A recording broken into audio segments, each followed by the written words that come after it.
Napoleón, como siempre, un gusto saludarte igual que la audiencia. Efectivamente, hoy 27 de febrero sé que conmemora un año más, 30 años, de lo que se llamó el Caracazo, aquella insurrección popular que comenzó en Guatire y en Guarenas y que como una mecha de pólvora se regó por todo el país, donde hubo, dicen algunos informes de organizaciones de los derechos humanos, miles de muertos. Eso nunca se ha podido comprobar, nunca se ha llegado a una gran conclusión. Lo que sí es evidente es que hubo una insurrección popular y esta fue contrarrestada de manera brutal y agresiva por el ejército y la policía venezolana. ¿Por qué surgió el Caracazo? Bueno, surge porque Venezuela durante la década de los 60, 70, 50, 60 y 70 vivió la Venezuela saudita. El petróleo daba para todo, la economía era bollante, recibíamos miles de inmigrantes fundamentalmente de Europa y la economía era brillante. Sin embargo, el excesivo gasto por parte del Estado y el endeudamiento del Estado trajo la crisis cambiaria del año 83 y la fuga de capitales que eso provocó, y ahí comenzó la desgracia de la economía venezolana y de Venezuela como tal.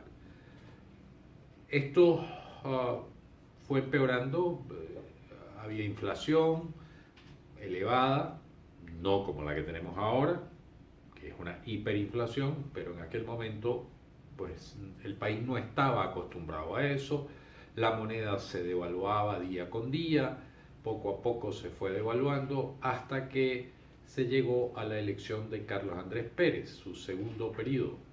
Carlos Andrés Pérez I fue un gobernante de corte populista. Carlos Andrés Pérez II comenzó siendo un gobernante con un corte mucho más tecnocrático. Entonces aplicó unas medidas en shock que generaron un estallido social, porque se aumentó el combustible, se aumentaron los precios de los servicios y eso impactó en la sociedad. Ahora bien, 30 años después, estamos en una situación muchísimo peor.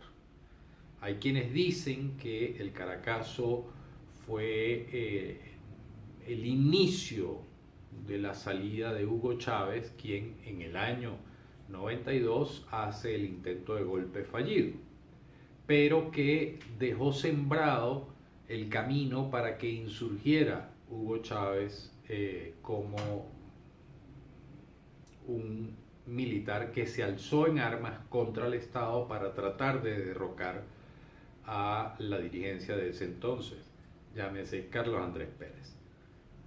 Ahora, si bien la situación económica y social que se vivió en Venezuela en los años 80 fue un detonante, lo que tenemos hoy es millones de veces peor.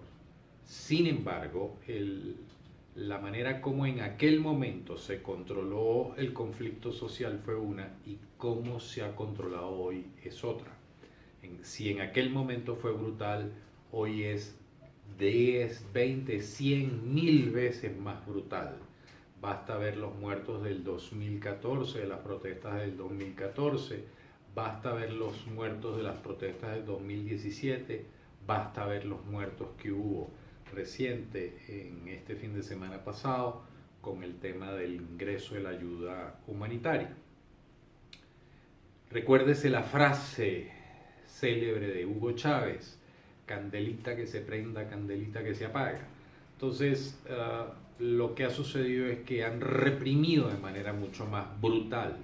Tienen un control social a través de los programas sociales, valga la redundancia, del Estado, de las cajas o las bolsas CLAP. Tienen infiltrados más de 22.000 cubanos en labores de inteligencia a lo largo de todo el país, de los cuales se dice que 8.000 están dentro de las Fuerzas Armadas.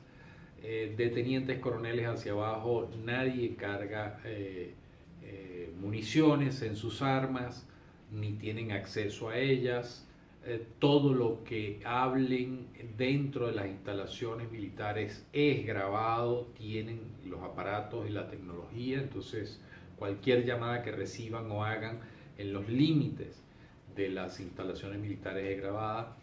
Tienen un seguimiento férreo a todo aquel que osa decir algo que pudiera ser considerado sospechoso o contra la revolución, y tienen un control férreo sobre las familias de estos militares. Hay centenas de militares presos, hay algunos que han sido asesinados. Entonces, 30 años después del Caracazo, estamos viviendo una situación muchísimo peor, pero la manera como están controlando el conflicto es mucho más sanguinaria, mucho más férrea. ¿Por qué no hay un estallido social? Bueno, justamente por ese control férreo que tienen y ese aparataje de inteligencia que durante 20 años han montado. ¿Eso significa que se van a quedar allí toda la vida? No. Afortunadamente la ruta que se comenzó desde la elección de la nueva junta directiva y desde que Juan Guaidó asumió la presidencia interina del país, comienza a ver luces al final del túnel.